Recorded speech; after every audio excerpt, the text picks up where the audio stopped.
A very good morning to you, Kenyan citizens. Welcome, and this is the Current Affairs segment, your trusted source for the latest news, insightful discussions, and impactful stories shaping our nation and beyond. I'm Angela Kabete, and together with Muchai Eric, we will dive into the latest news and uncover the truth behind what has been happening that is in our country and beyond. So make sure that you stay tuned as we break it down right here, right now. Muchai Eric, good morning. A very good morning to you. How are you doing? I'm great. Wiki yako imekuwa je? Today is on a Friday. Imekuwa poa, nashukuru. It is a furahi day, and we are happy and we thank God because of that grace of being alive. And say good morning to the viewers. A very good morning to you, our viewers of Mizpah TV. We always say we keep the fire of the altar burning, and this is the NURU morning show where we keep you updated on matters that are happening in our nation and beyond. You can keep on engaging us through all our social media platforms at Mizpah TV Kenya, and also you can send us your feedback. Where are you watching us from? On our SMS line 0799 200 100. Yes. And as it is always our norm to give you, that is the verse of the day, an encouragement for you as our viewer. And today's verse comes from 1 Corinthians 15:38, and this is what it says: "But God gives it a body as He has determined, and to each kind of seed He gives its own body." What a good verse. So the verse inaanza kwa kusema but God give it a body. And the verse, the bigger part of this verse, this is where Paul was teaching and explaining about resurrection, what really happens. And he used the seed as an example. When you plant a seed, hata wewe najua usha plant a seed somewhere, it doesn't look like the plant grows from it. It's so small, something so small. This is the deeper meaning of it. It's something small. So for the seed to grow, for the seed to resurrect, it must first die in the soil. Then God gives it a new body that is different but connected to the seed. Okay, the seed is so small, but the plant that comes up from it, it's so big. And what Paul was really teaching is that God is in control of transformation, even in our daily lives, even in your life, in everything that you do, in relationships, in friendships, and everything. God is in control of transformation, because me and you, we are growing each and every day. We are a part of growth. We are a process, okay? And God is in control of transformation, just like this seed. It must die, okay? And the deep application for you is the season where you feel like you're buried. That is not the end. The difficult moments when things are not working out, that is not the end of you. Just like the way your seed inawekwa chini, and at the end of the day, time takes, after a period of time, itachipuka tena. That is how our lives are. At the moment when you feel that is the end of you, remember that is not the end of you. That is just a seed stage. And I know it doesn't look like harvest, but at the end of the day, a time will come where you'll get to harvest. And so God is determined about the final form. What's your take on this, Eric? As the verse has said, that therefore, my beloved brethren, be steadfast, immovable, always bounding in the work of the Lord, knowing that your toil is not in vain, that everything that you do, it is something that haitaenda to hivyo. Whatever you are doing in your life, there will always be something that you are going to reap, because we are sowing and reaping. So you must sow something that will be able, when you are able to reap, you will have that capacity ya kusema nimefurahia kwa yale ambao nimekuwa nikitenda. Yes. Okay. And that is the verse of the day, an encouragement for you as our viewer. Now let's head over to what has been happening, because each and every day there are new stories, and it is our responsibility to making sure that you stay updated of what is happening.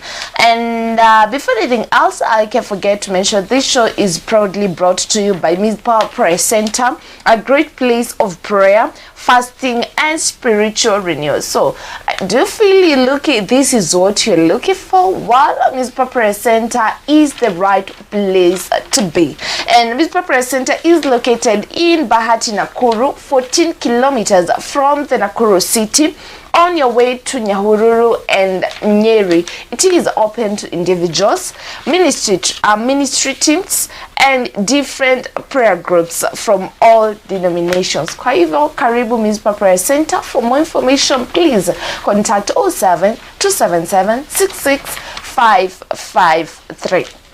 Now, let's get over to what has been happening. As they said, each and every day there are new stories, right, Eric? Yes. I have the Daily Nation with me. I have the Standard.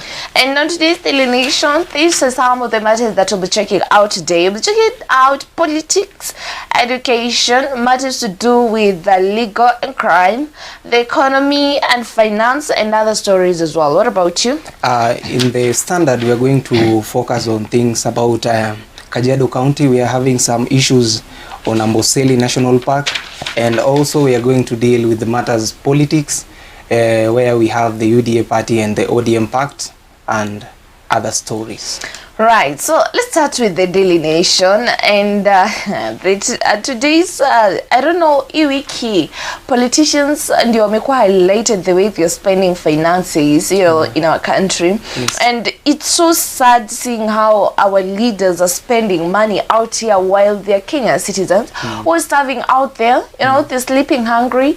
Tuliona that is there is a leader this week alitumia that is 5 million kufanya launch ya nyumba inaitwa Hausomi. Yesterday pia tuliona there is Embu MP alitumia that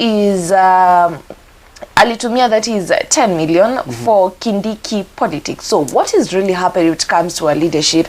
And in conjunction to that, today's top story, the main highlight reads, Kindiki's, that is our DP, Kindiki's 340 million budget for private jet jobbers. Akienda wapi? Akienda kufanya nini? These are the questions that we're asking ourselves as Kenyan citizens. I don't know, when you hear these figures, 340 million, this money could be used in the education sector and do something big. But anyway, you know what has really been happening is public office holders in our country, especially the whole of this January, in Kenya, have often faced criticism of a high spending on travel, especially luxury and chartered flights. And I don't know if these flights ni za kuleta maendeleo that is in our country, ama they have different agendas. So, as a Kenyan citizen, tafadhali, make sure that unaangalia your leader. What are they doing? And there's been increasing public pressure for austerity measure due to high cost of living and economic strain on ordinary Kenya, because ini pesa yenye mwananchi anaamka asubuhi anaenda anafanya kazi, and then they use this money on luxuries and travel. This is so sad, and that's why the current situation on the Daily Nation, that is the DP Kithure Kindiki, has spent about, that is 338 to 340 million of flights and private jets. So I don't know why they're using these. And in addition to that, the spending is said to be significantly high, especially when compared to the allocation for the social programs like business, social programs like bursary. So what they're spending on that is traveling, especially. Let's use the person that has been elected here now, that is our DP Kindiki. He's using more than even what was allocated in the budget for the office of the deputy president in the year 2025 and 2026. So he has spent more. That is very sad. And then what he's spending is more than what has been allocated in the education sector. Things like bursary, books, textbooks, and everything. And in addition to that, let me read what we have that is on the Daily Nation. They have given us key figures. That is, there is a figure that is for 9 million, the total budget for transport, storage, and mail services for the office. Right. And the deputy president, that is Kithure Kindiki, I think this is what I've just mentioned, is splashed 338.8 billion on flight shoppers, chartered a commercial planes in the year ending June 2026. Official disclosures have shown casting doubt on the government's commitment to austerity and other measures. And the DP's office has already overshot its annual recurrent budget. So what is really happening when it comes to the spending? Do these leaders need people to keep them in check? Because right now what they're doing is really extreme. Let's head over to page 4 and 5. This is where this story has been highlighted in details. Let me check it out if there's something that I've not mentioned. And page 4 reads that budget revelation emerged at a time when the DP's office overshot its annual recurrent budget by 219.3 million in 6 months, right? Spending 3.2 billion against an annual budget of 2.97 billion. Ini pesa ya kila nani? And no, my issue is this: are they traveling using private jets and choppers to bring development and growth in our country, or are they doing this for personal luxury? And more story, that is what has been highlighted on the Daily Nation.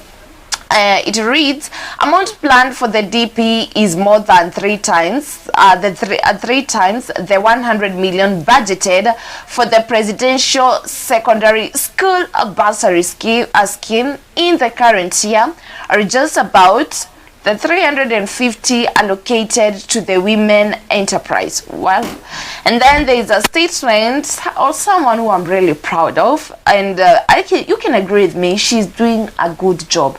That is the budget controller, Margaret Nyakango. She gave a statement and said the office of the spouse or the DP had no budget allocation in the period under review, but encouraged expenditure of 0.27 million. So where are we heading as a country? As we mention all these figures, unajua tunazitaja tu hadi tumezizoea.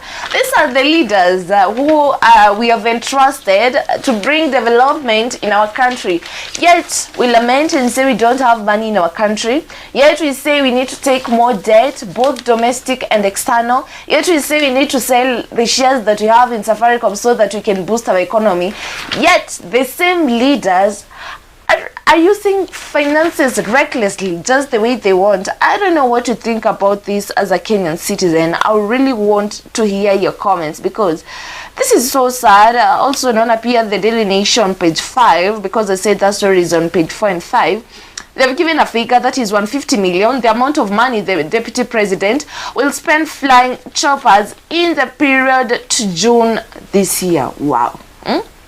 Watu wanatufurahisha sana, but anyway, I just hope there will be a mechanism that will be developed to keep these leaders in check on how they spend money, so that at a time when wanafanya, that is coming June, as they prepare, that is now the financial year of, that is 2026-2027, they'll be checking on priorities. This is not a priority, spending on private jets, because unaona hata Daily Nation itself has highlighted that ukiangalia pesa ya traveling na pesa ya education, when it came to, that is when it comes to the budget year, the year 2025-2026, education iko chini, traveling iko juu. So I hope these are some of the matters watakuwa naangalia priorities, because unajua we have a shortfall when it comes to the world of education. Since kuna transition in the CBC, a lot has to be done to keep these leaders in check. Eric, what do you think about what is happening on spending? I guess as a country we have a lot of money. We have resources. Yeah, we do. But the way we are utilizing resources, it is very wanting. As a nation, we should come to the drawing board and relook on how we spend the resources that we have as a nation. Because when we see a story like that of people spending a lot of money in luxury, it is something that is raising a lot of questions. Because we see, we've seen the grade 10 students or pupils they are not students, they are not going, they are not having capitation. Yeah. But the leaders are going forward and having some things that are perceived to be luxurious things. So as a nation, we need to have this conversation that how do we how are we going to set policies that govern the way leaders are using our resources. So it is very important, because as a nation we are wasting a lot of resources, and yet we are saying that we don't have money. You know, actually, even I'm asking myself, are we taking debts to finance the lifestyle of these politicians? Because it feels, that's how it feels, you know. Yeah. So I hope something will be done about it when it comes to utilization, because it's going to raise questions about that is trust and governance and leadership, integrity and fiscal responsibility as well. Yes. So what do you have there? In the standard page 5, we are going to look at a story that is written here by Nancy Gitonga. Recently there was a Amboseli National Park was transferred to the Kajiado County. But there is something that is so interesting. We saw recently the president, when addressing the judiciary during the swearing in of some judges in the at State House, there was an issue that the president raised about the manifesto that he had and the things that he had planned for the nation. And there was a problem when he was addressing the judiciary during that meeting.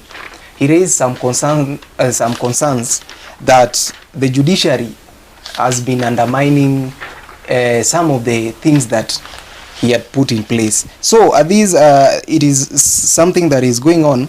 The headline says that the court halts Amboseli National Park transfer to Kajiado County. President William Ruto has suffered another setback after the High Court suspended the controversial transfer of management function of Amboseli National Park from the national government to Kajiado County government.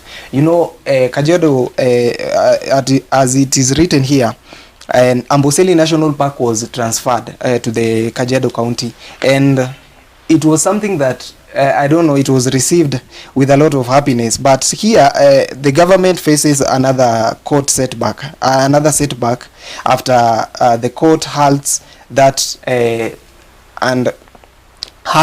process of Amboseli National Park being transferred. And the letter says that the court agreed that serious constitutional questions had been raised. Management of national parks and wildlife is expressly vested in the national government. The writer says that there were articles that were omitted when they were relooking on this process of transferring a national park to the county government. And I don't know who should run the national parks, but the writer here says he found that the petition primarily raised constitutional questions concerning distribution of function, intergovernmental agreements, management of public land and legalities, and also Kajiado County defended the transfer. We've seen that Kajiado County had defended that transfer, and it cited that it was based on citing historical injustices against the Maasai community, and they wanted that an infrastructure to help them to collect revenue.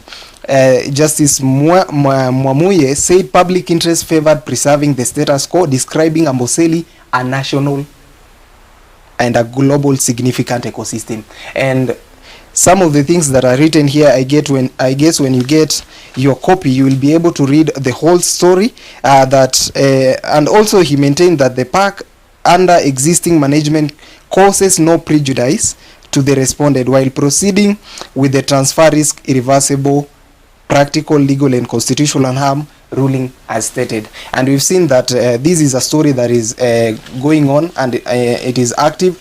There are things that were cited here in this case, and I think this is something that should be relooked in, how resources are being distributed in our counties and also in the national government. Okay. Yes, Angela. Okay, and on other stories, matters to do with finances as well. I told you when I started the show, we'll be checking today's Daily Nation has highlighted a lot on when it comes to finances and spending in our country. And page 10 of the Daily Nation, there is something matters to do with finances, and something that I don't know if it will be implemented. Well, it reads, legislation allow to ring fence the proceeds on the sale is yet to be enacted. So haijapitishwa bado. And MPs concerns about misuse of Safaricom shares sale. And you know, the government owes shares in Safaricom through that is public investment, and there's been a plan to sell part of these shares to raise money. And you know what the reason as to why they want to sell these shares? To raise money to bring development in our country, matters to do with health, infrastructure and everything. And I don't know if this will really work out, and that's so ukiangalia hapa MPs concerned about misuse of Safaricom as shares sell cash. And according to the Treasury, they need to raise these funds for public development projects, especially infrastructure. And now members of parliament are questioning how money from Safaricom shares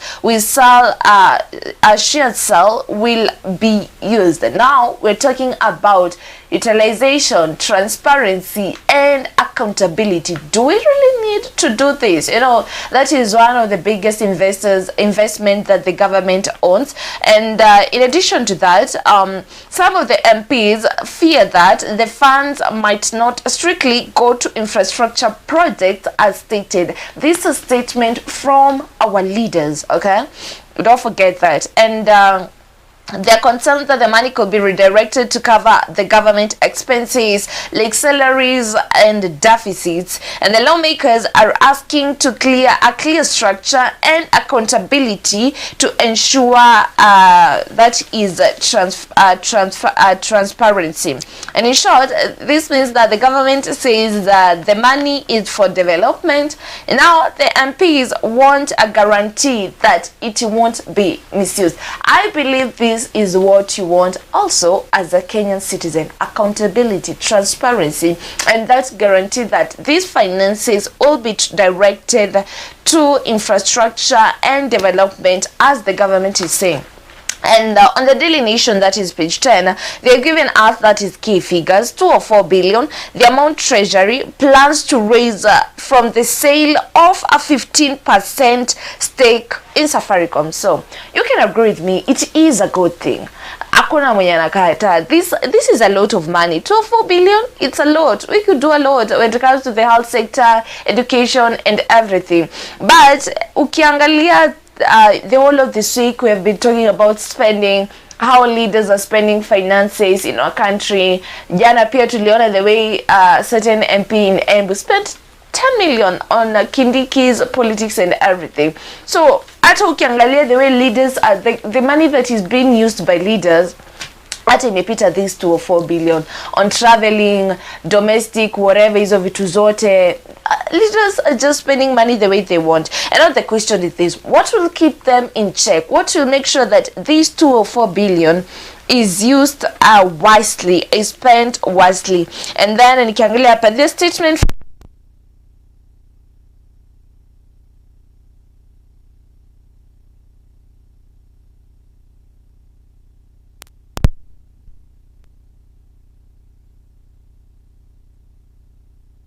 which take priority in spending. This money could be diverted to pay pressing needs, including salaries and debts. So these are our thoughts, and it's okay. You know, we have that freedom of expression. So according to this money can be redirected to pay salaries and pressing needs. So I really don't know when she say pressing needs, what she means by this, because squeezy politicians, even for them traveling has really become a need. So let's see what will happen if they're going to proceed, because there is a statement from Mr. Mbadi, and he said the proceeds of the sale of Safaricom shares will be exclusively used to de-risk and lower the cost of infrastructure projects.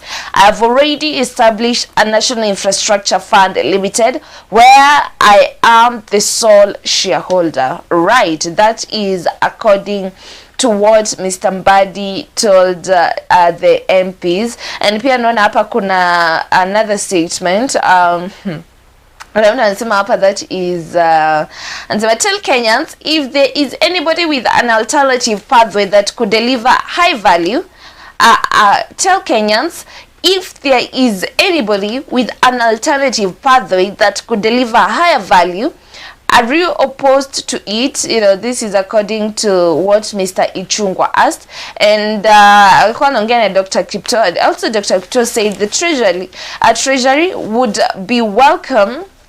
welcome any option that will enable Kenyans to get better value. So is it about the Kenyan citizens, or is it about what is being brought on the table for these politicians and leaders that we have entrusted as a nation, as Kenyan citizens, and as a country? So please, tumia maoni yako ni gani as a Kenyan citizen. We'll be so glad to hear from you, because you know, if 204 billion tukipata, it will bring great economic impact if it will not mismanage. Pia politically, the opposition may question that is government transparency and everything. And let's see what will happen when it comes to this, because when it comes to the world of investment, investors this might spark questions on investors. Why would sell that is shares from one of the biggest investment that we have as a country? Yeah, what of them? Yeah, in the Standard page 10, we're having something that has been in the public domain recently, matters about security. And this is something that as a nation we should take it seriously, because when I just look at this story that is written here, it is so saddening that as a nation we are having such a conversation about politicizing the security. In the Standard page 10, it reads, claims of police misuse, forced transfers rock Mount Kenya politics. Recently we've seen a lot of things that are happening, and recently there was a very bad and a very saddening event that happened in ACK Wetima Church in Othaya, and there are claims that over 3 years claiming of misuse of political driven transfers of police officers have moved center of an escalating power struggle in the Mount Kenya politics, as violence linked to political realignment ahead of 2027 election. And recently we've seen that the latest flashpoint occurred on the Sunday when at ACK Wetima Church in Othaya, Nyeri County, where tear gas was lobbied in the church, and this was something that raised a lot of concern. And the writer here says that it quoted here that Gachagua said that it was an assassination attempt, but there is something that the writer says here that the police have been being used as a weapon of political convenience. And recently there were issues about the leadership, who leads the police service, because we see that there is a question that has been asked here with the writer, that Inspector General Douglas Kanja, why have you surrendered the police national police service to the politicians? Because recently there were issues about politicizing the police, and here it is written that we have a story about the Kiambu governor Kimani Wamatangi. Recently we saw that some of his properties were being destroyed, and it was done under the watch of police officers and GSU. And also it is written here that RDU officers descended on his business near Nyayo Stadium to demolish properties despite court order stopping the operation. And I guess as a nation, we are ruled by the rule of law, and we are governed by each and everything that is constituted in the constitution. And when you just look at this story, it is something that is so saddening. We know we are heading to the election, and the Interior Cabinet Secretary Kipchumba Murkomen denied involvement, saying the operation was coordinated by the Transport Ministry. And we've seen that some of the things that are written here, when you get your copy, you'll be able to look at the facts and the stories about Kimani Wamatangi and other leaders who have been in the limelight of using police, using the security sector to their convenience. Also, we have Eric Wamombi, who was accused of, Madera MP, who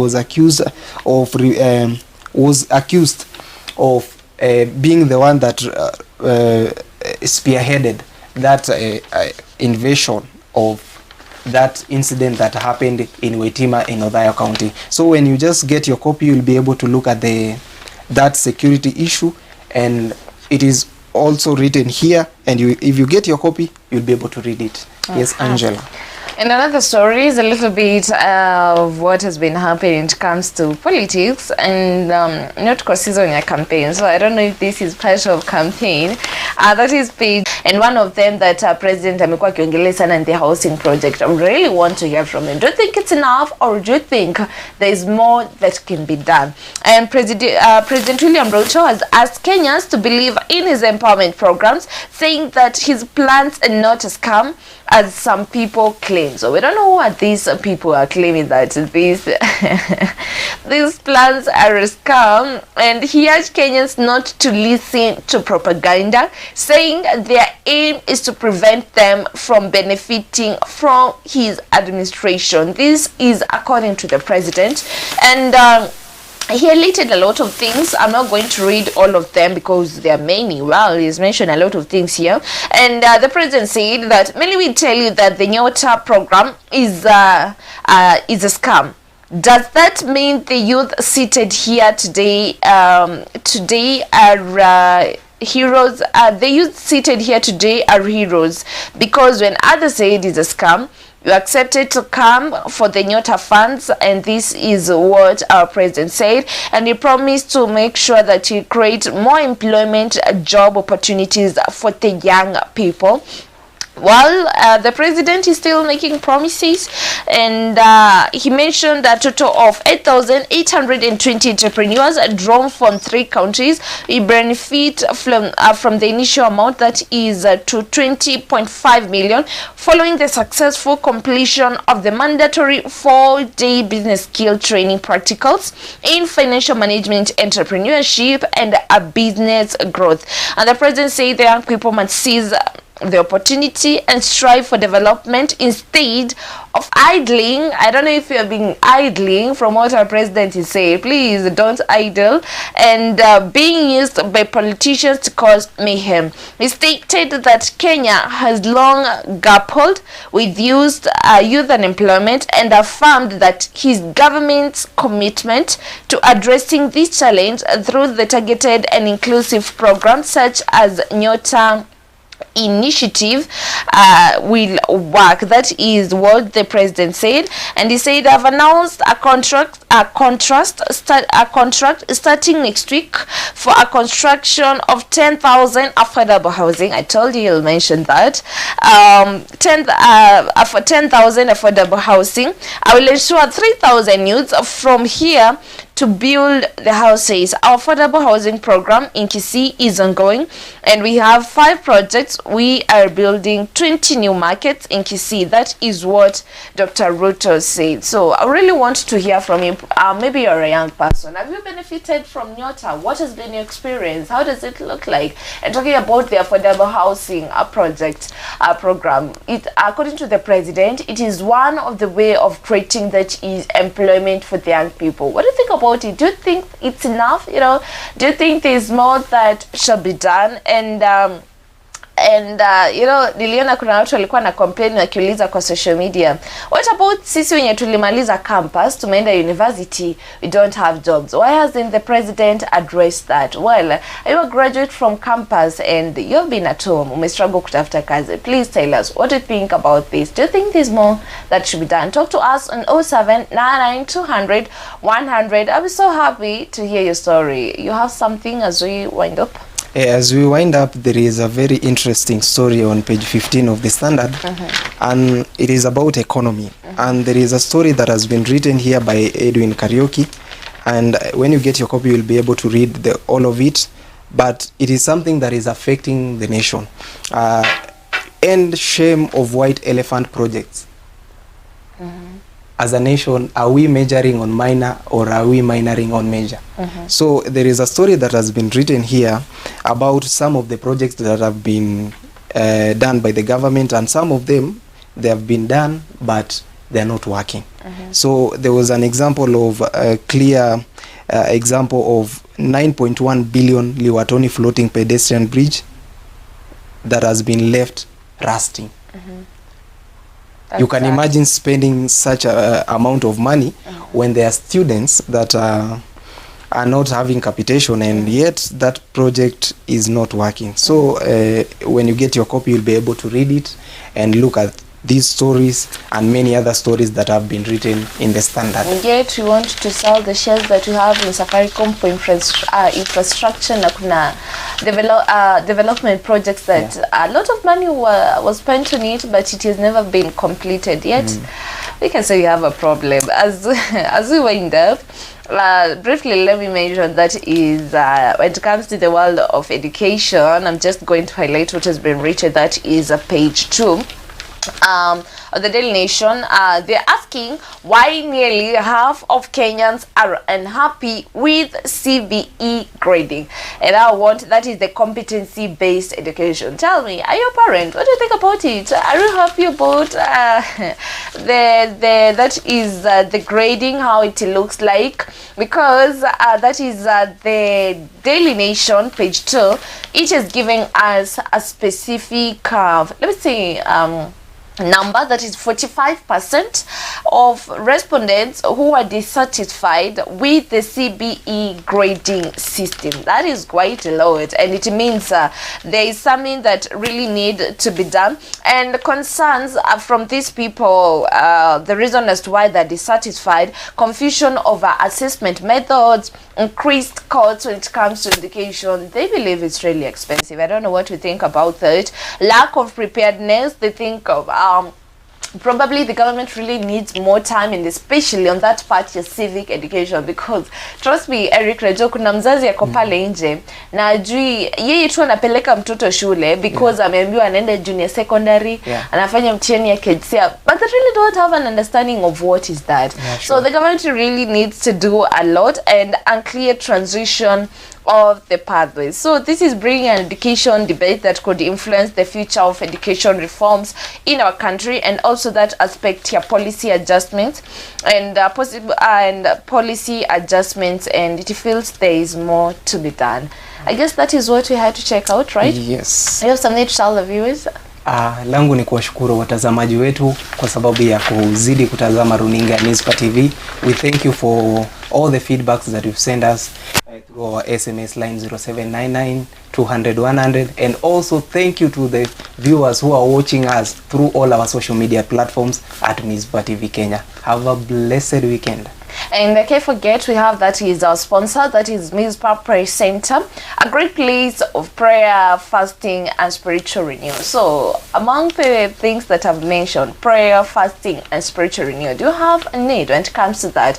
Mizpah Prayer Center is a place to be. It is located in Bahati, Nakuru, 14 kilometers from Nakuru City, on your way to Nyahururu and Nyeri. It is open to individuals, ministry teams, and different prayer groups from all denominations. For more information, contact 0727766553. We are going for a short break, then we'll be right back with Beyond the Headlines. Stay tuned.